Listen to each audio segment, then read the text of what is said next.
Hello everyone, a very warm welcome to civil prep. इस video में हम शुरू करने जा रहे हैं हमारी क्लास 6 की न्यू एनसीईआरटी के 11 चैप्टर को। Now this 11 chapter is grass root democracy part 2 local government in rural areas. Previous chapter में हमने देखा था हमारे गवर्नमेंट का सिस्टम, इंडिया गवर्नमेंट कैसे वर्क करती है, हमारा 3 टीयर सिस्टम प्रेजेंट है। उसके अलावा हमने representative type of democracy, democracy क्या होती है, रिप्रेजेंटेटिव डेमोक्रेसी क्या होती है, ये सब पढ़ा था। इसके अलावा हमने ग्रास रूट डेमोक्रेसी भी क्या होती है इस टर्म के बारे में पढ़ा था। अब ये ग्रास रूट डेमोक्रेसी हमें पता है कि जो ओरिजिनल हमारे लोकल पीपल हैं उनको हमारी डेमोक्रेसी की प्रोसेस में, हमारी जो रिप्रेजेंटेशन की प्रोसेस में इन्वॉल्व करना is the grass root democracy. अब ये ग्रास रूट डेमोक्रेसी हम बेसिकली कहाँ से हम लाते हैं, हम विलेज लेवल से लाते हैं। तो विलेज लेवल पे या लोकल लेवल पे या टाउन लेवल पे किस तरीके से हमारा गवर्नमेंट का सिस्टम वर्क करता है उसके ऊपर बात कर रहा है हमारा ये चैप्टर। So let's discuss.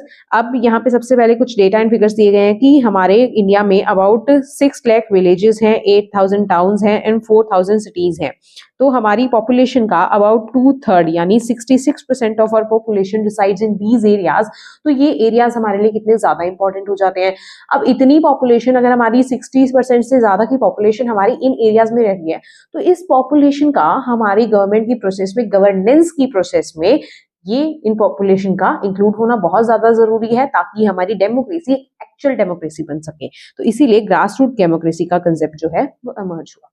फिर देखते हैं पंचायती राज सिस्टम। पंचायती राज सिस्टम जो हमारे इन लोकल एरियाज में वर्क करता है उसके बारे में देखते हैं। लोकल गवर्नमेंट को बेसिकली पंचायत बोला जाता है और इन्हीं को बोला जाता है विलेज काउंसिल। तो ये लोकल गवर्नमेंट किस तरीके से वर्क करती है। अब ये क्योंकि यहाँ पे लोग जो हैं उनके पास जो ग्रास रूट लेवल पे ऑर्डिनरी पीपल रहते हैं उनके पास डिसीजन मेकिंग पावर होती है।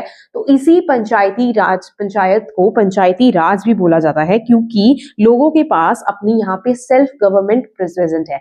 लोग खुद से रूल कर सकते हैं डायरेक्टली और इनडायरेक्टली, अपने रिप्रेजेंटेटिव को इलेक्ट करके यहाँ पे ये सेल्फ गवर्नमेंट जो कर सकते हैं, इसीलिए इसको पंचायती राज बोला जाता है।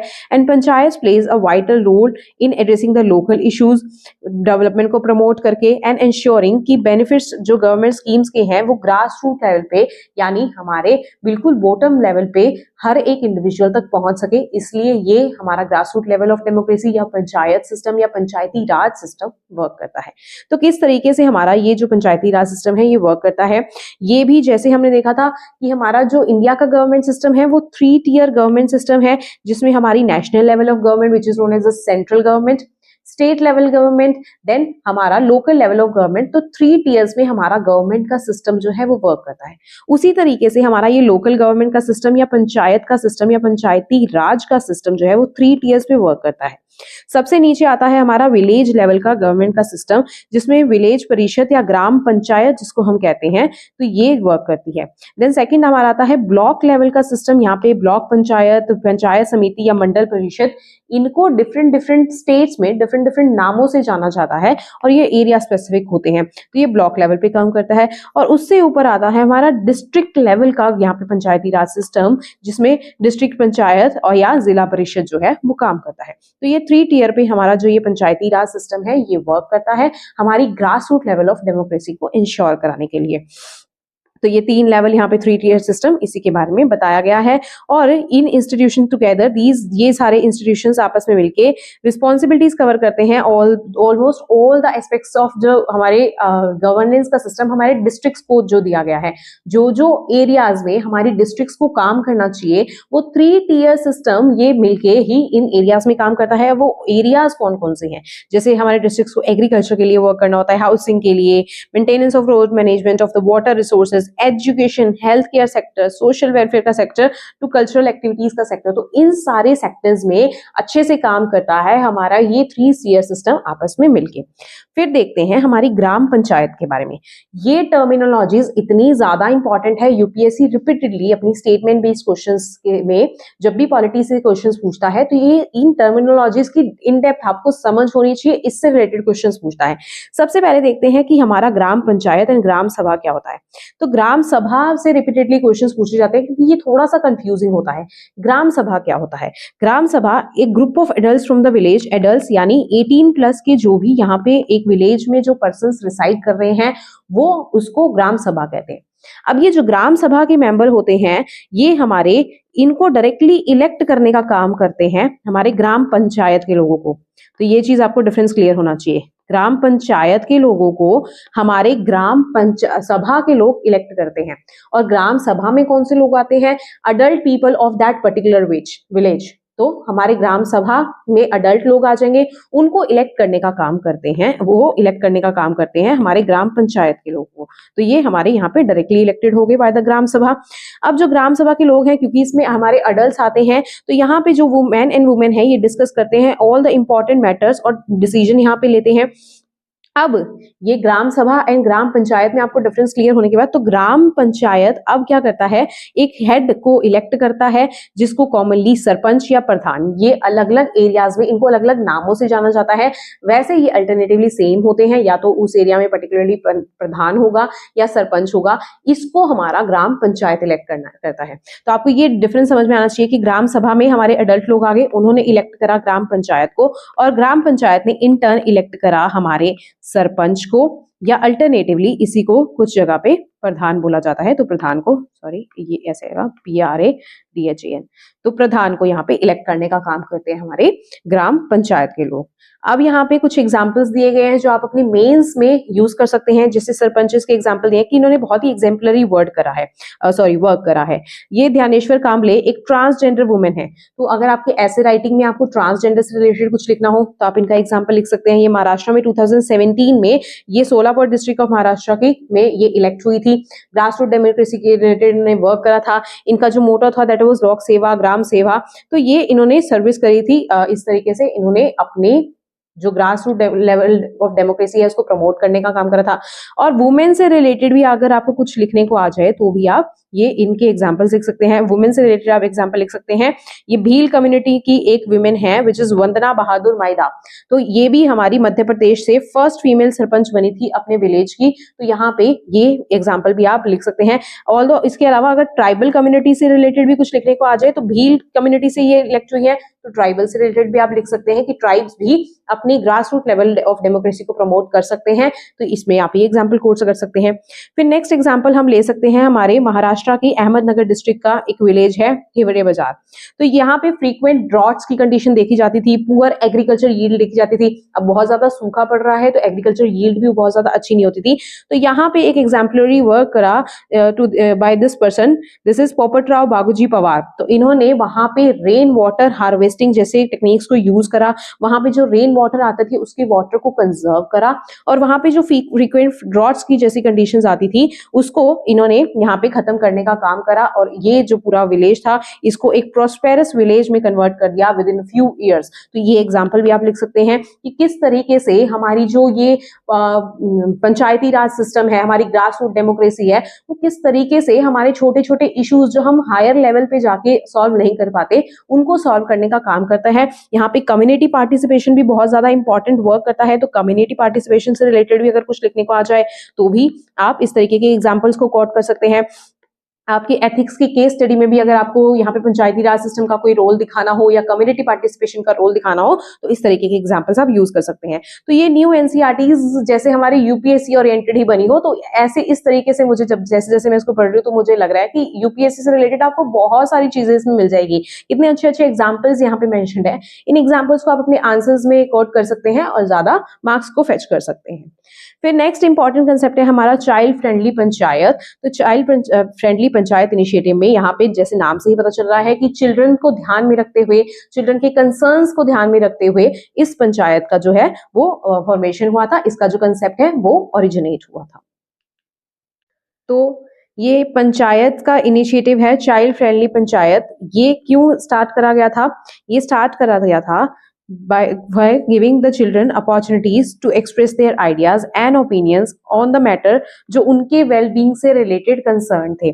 जैसे यहाँ पे steps लिए गए हैं, बाल सभास establish करी गई हैं, various states में ये बाल सभास चलाई गई हैं। जैसे यहाँ पे एग्जाम्पल दिया गया है of the महाराष्ट्र में बाल सभास चलाई गई और उन बाल सभास ने क्या वर्क करा?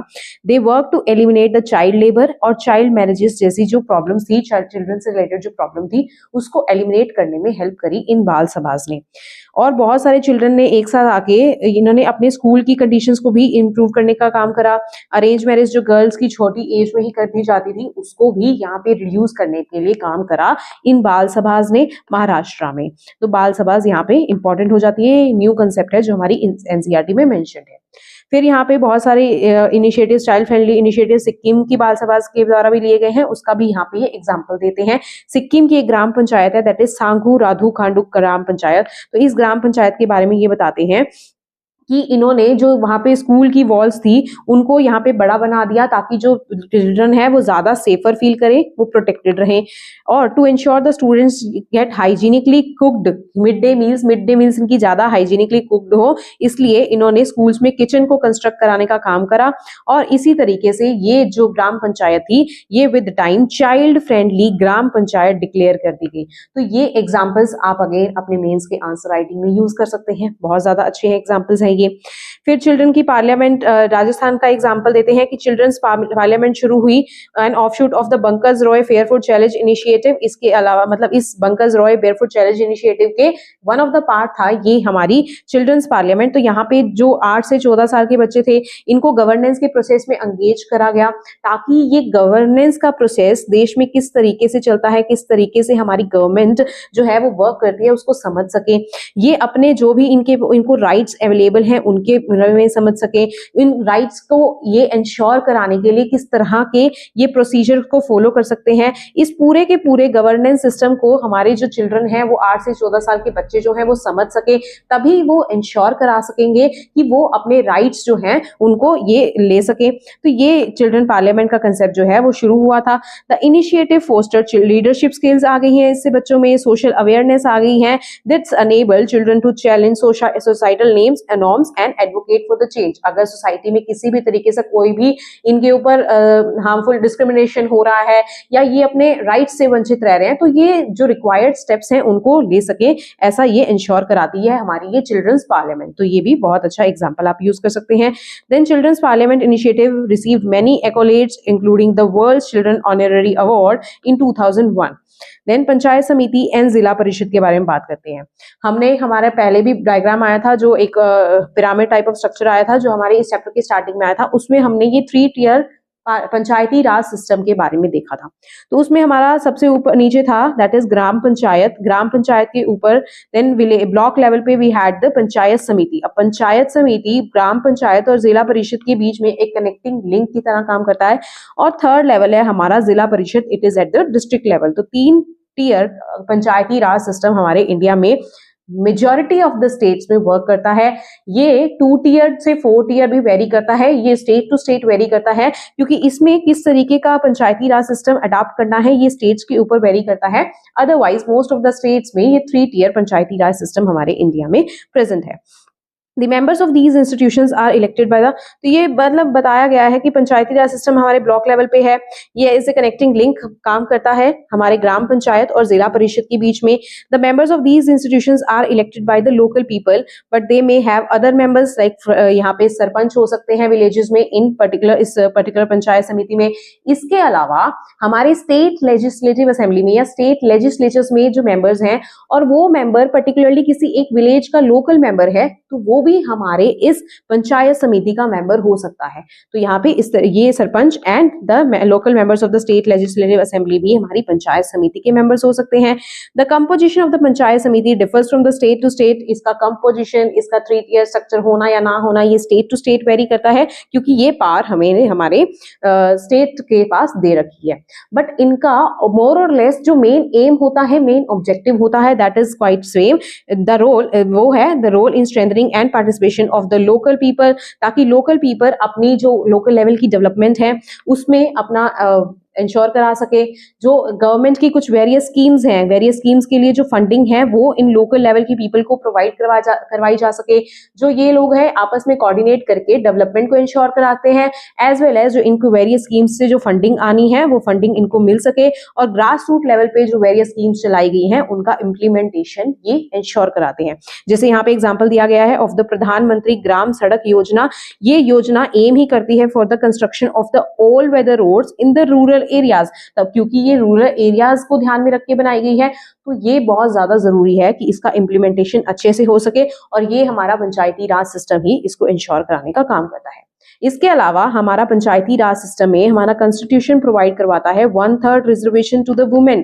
तो यहाँ पे ये वुमेन को भी इक्वल पार्टिसिपेशन हमारे पंचायती राज सिस्टम में मिलता है, और ये सारी ही स्टेट्स में लागू होता है, और तीनों ही level of the panchayati raj system में ये लागू होता है।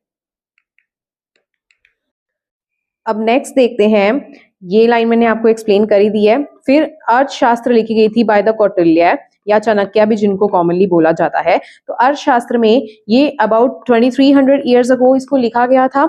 ये कौटिल्य एक एक्सपर्ट थे स्टेट क्राफ्ट में, इन्होंने इकोनॉमी के बारे में बताया अपनी इस बुक अर्थशास्त्र में। इन्होंने किस तरीके से एक रूलर को होना चाहिए कि वो जो है अपने जो किंगडम है उसको अच्छे से गवर्न कर सके, कौन कौन से सेट ऑफ रूल्स उसको फॉलो करने चाहिए, ये सब चीजें अर्थशास्त्र में बताई गई थी।